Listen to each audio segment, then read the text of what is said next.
Mole's Winter Welcome.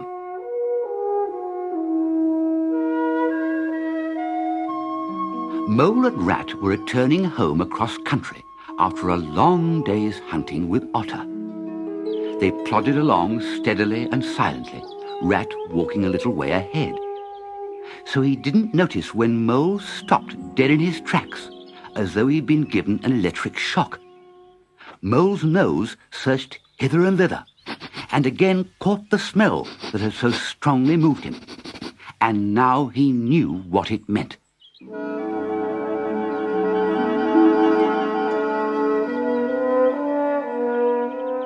Home. His old home that he had hardly thought of since the day he first found the river and met Rat. Now how clearly it stood before him, telling him sorrowfully that it wanted him back.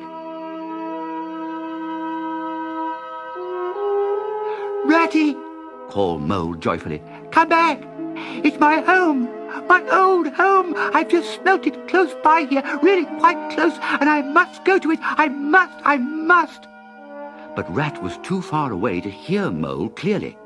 "Mole, we mustn't stop now, really," Rat called back. "It's late, and the snow's coming on again, and I'm not sure of the way. Come on, quick, there's a good fellow." And he pressed on without waiting for a reply. Poor Mole stood alone on the path, his heart torn asunder, and a big sob gathered somewhere low down inside him. But never for a moment did he dream of abandoning Rat. The smells from his old home pleaded and whispered, but he dared not stay any longer within their magic circle. So he followed in the track of the unsuspecting Rat. After some time, Rat stopped and said kindly, "Look here, Mole, old chap, you seem dead tired. We'll sit down here for a minute."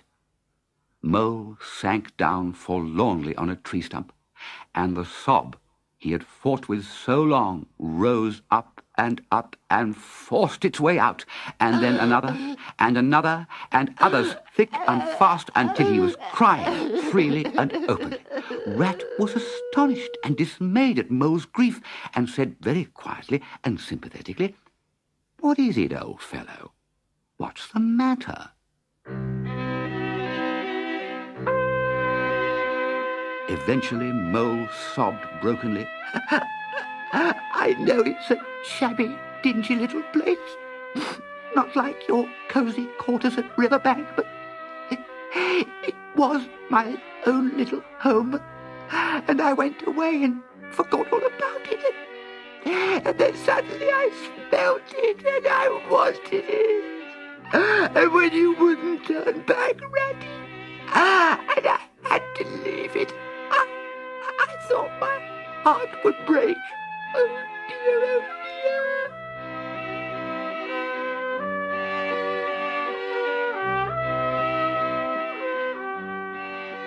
dear." Rat said nothing, but patted Mole gently on the shoulder, waiting for his sobs to die down.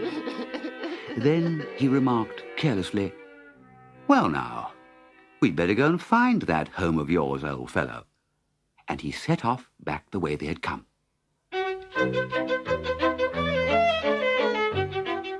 "Oh, come back, Ratty, do!" cried Mole, hurrying after him. "It's too dark, and the snow's coming, and I never meant to let you know I was feeling that way about it. And think of Riverbank and your supper." "Hang Riverbank and supper too," said Rat. Taking Mole's arm, he marched him back to the part of the path where his friend had scented signals from home.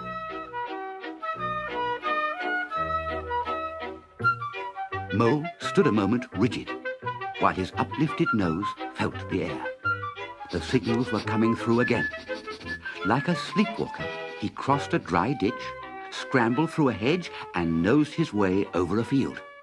Suddenly, he dived down a tunnel, Rat still following close behind.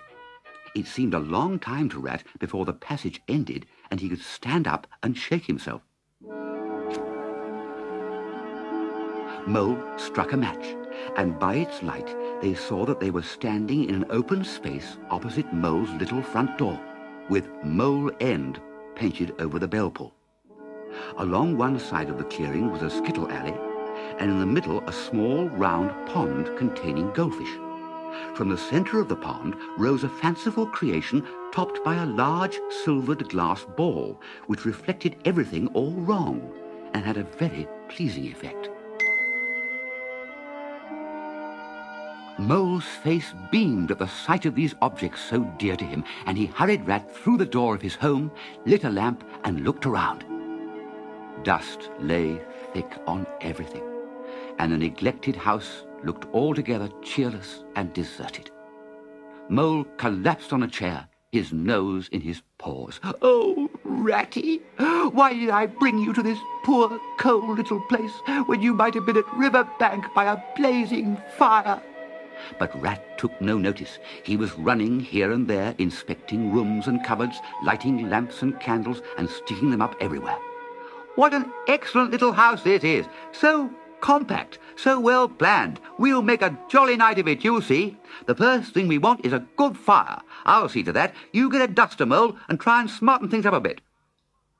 Mole roused himself and dusted and polished away heartily, while Rat soon had a cheerful blaze roaring in the fireplace. "Now, come with me and let's see what we can find for supper." After hunting through every cupboard and drawer, they found a tin of sardines, a box of ship's biscuits, nearly full, a sausage, and 4 bottles of beer. "There's a banquet for you," observed Rat as he arranged the table. "I know some animals who'd give their ears to be sitting down to supper with us tonight."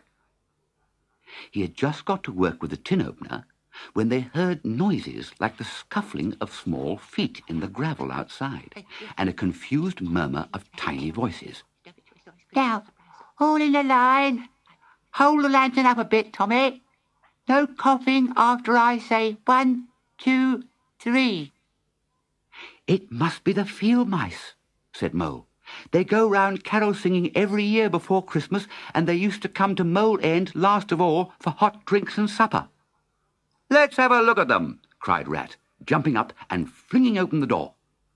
There stood about 8 or 10 mice, sniggering a little and sniffing and wiping their noses on their coat sleeves.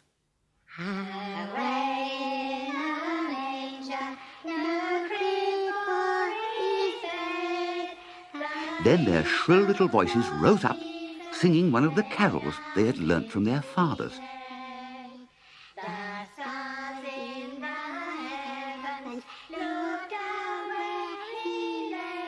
When the singers had finished, they glanced shyly at each other, bashful but smiling. "Very well sung, boys," cried Rat eagerly. "Now come along in by the fire, all of you, and have something hot." "Yes, come along, field mice," cried Mole. "This is quite like old times." Then he suddenly plumped down on a seat near to tears. "Oh, Ratty, we've nothing to give them." "You leave all that to me. Here, you with the lantern, come here. Tell me, are there any shops open at this time of night?" "Why, certainly, sir," replied the field mouse respectfully. "At this time of year, our shops keep open till all sorts of hours." "Then off you go at once and get me, now let me see." Much muttered conversation followed, and finally there was a chink of coins passing from paw to paw. The field mouse hurried off with his lantern.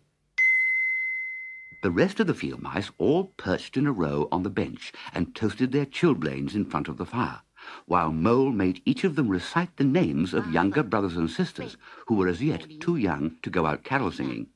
"Brenda, Andrew, Richard." Rat, meanwhile, busied himself with brewing mulled ale, and soon every field mouse was sipping and coughing and choking somewhat on the warming mixture. At last the field mouse with the lantern appeared, staggering under the weight of a loaded basket. In a few minutes supper was ready, and Mole took the head of the table, watching his little friends' beaming faces. As they ate, the field mice told him all the local news and answered the hundreds of questions asked. Then, at last, they clattered off, showering Christmas wishes as they went, their pockets stuffed with treats for their little brothers and sisters at home. "Bye-bye. Merry Christmas. Then Rat said, with a tremendous yawn, Mole, old chap, I'm ready to drop. Is that your bunk on that side? Very well, then, I'll take this. What a fine little house this is. Everything's so handy.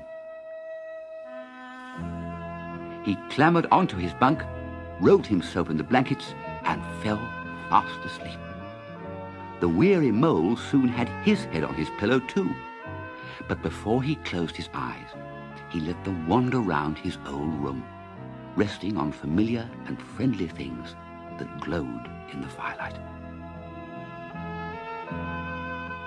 He didn't for a moment want to abandon his new life in the world outside, but it was good that he had come back to his own little home, which had given him such a splendid Christmas welcome.